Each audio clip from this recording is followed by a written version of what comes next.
Smudging is a ceremony that's used by many indigenous peoples across Turtle Island. It involves the burning of any of the 4 sacred medicines that's been gifted to us from Gitche Manitou or Gajemnado, the Great Spirit. These 4 sacred medicines are sage, tobacco, cedar, and sweetgrass. I find that people will most often use sage when they're performing their ceremonies.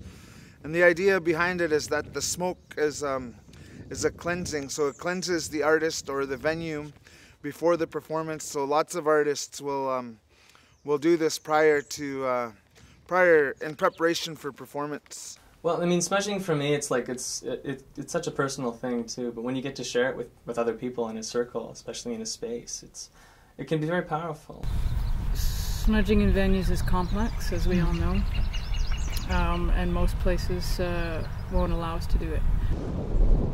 Tradition, ceremony, and protocol is always a delicate dance that we have to walk, right? Especially as Aboriginal performers. It's been a personal thing for me, smudging. I've never felt comfortable bringing it into the space, again, because the environment that I was in was not something that he would even think to ask about to bring in into the space. I'm usually the only person in like in my class or in an acting troupe who actually smudges, and it's something I'll have to tuck away into my dressing room and perform away from people so I don't freak them out or I don't. We've been traveling around doing a show called The Global Savages, and ceremony and smudging is a huge part of that show, particularly the benefits that the smudging ceremony has in healing.